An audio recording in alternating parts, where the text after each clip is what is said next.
quite a while. I'm still thinking of good Celtic Heroes content I might want to cover in the future. So, if anyone has any ideas of stuff they want to see, just let me know in the comments section, and I'll probably be glad to cover it. But lately in game, I have been having a lot of questions as to my setup, Port Rogue.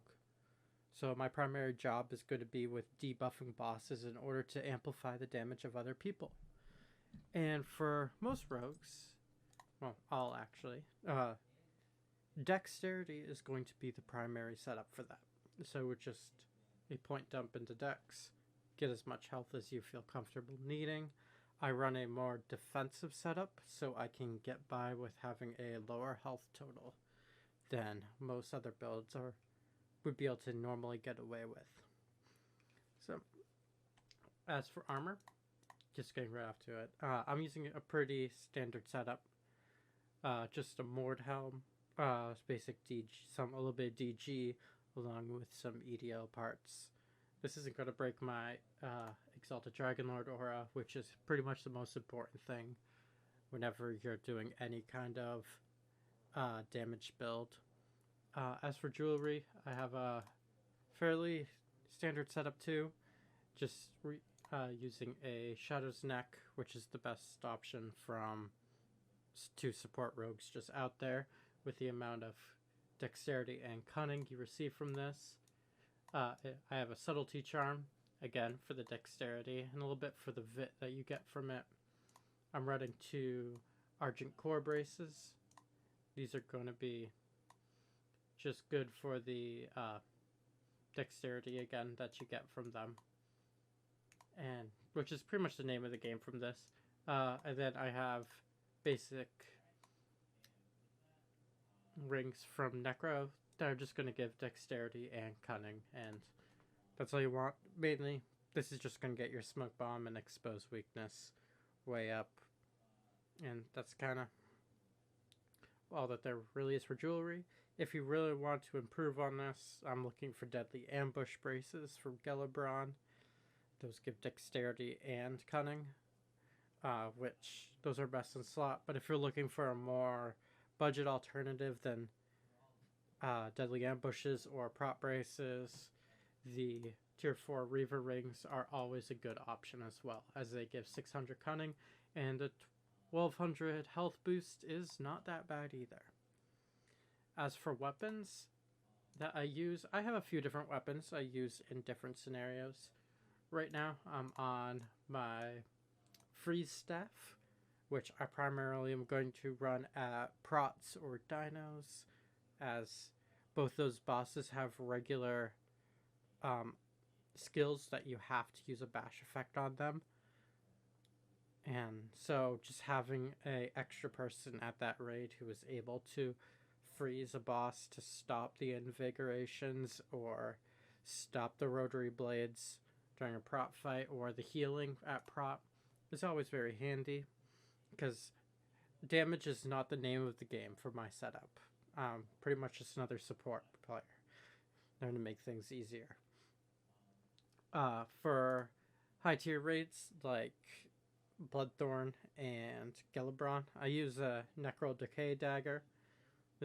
The armor reduction really shows when you have 30 people in a room all hitting a boss, and this equates to about a level 45 shatter effect, and one proc from this would do more damage than I would ever do with just an EDL dagger, just indirectly spread out among everyone else. So it's a really good option for support rogues, as you're not looking to always get the kill.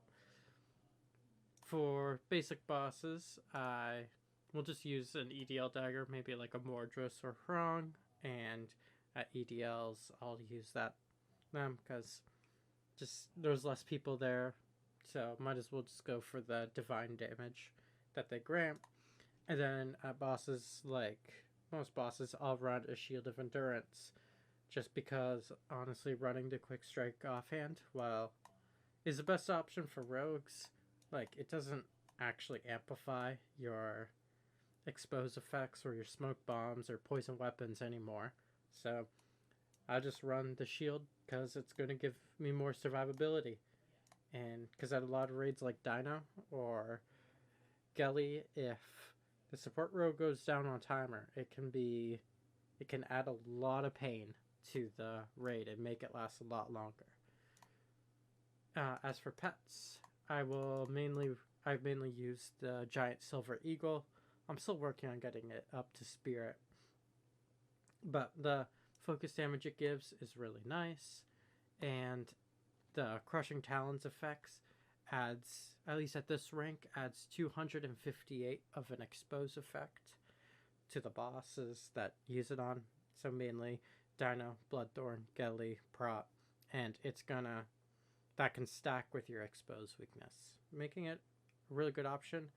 And you can upkeep it all the time. It doesn't really require there's no really cooldown where it's down. So it's a really good option, especially for your more budget support rogues. For other bosses, I'll just use my Spirit Imp, or day-to-day going about, because this just does a lot more damage and nothing really beats a Spirit Imp. And yeah, that pretty much wraps up for the gear that I have. As for skills, I'm running Quick Strike, swapping a Gelly Ring and a Bloodthorn Misk. And then for Shadow Strike, I run another Bloodthorn Subtlety Misk and a Ridge Ring. And then I got just Expose Weakness, Smoke Bomb, the two standard skills I'm looking at using. I have the Freeze skill for my Eagle here. And then we got Fast Reflexes and Poison Weapons, both of which maxed out. And we're running a level 1 Riposte at the top, just for the animation cancel to get out of those, if I'm ever rebuffing and I need to like move, or just to finish them up sooner so I can get back to what I'm doing. It's a really useful thing. And I think that's pretty much going to sum up my setup. I keep it really light on the hot swaps for this build, because doing more damage isn't the name of the game here. I keep my swaps simple enough that I just run the skills I need to survive and get the job done, and it keeps things a lot clearer. So I hope you all enjoyed. If you have any further questions, feel free to message me in game about it, and we will see you all next time. Peace.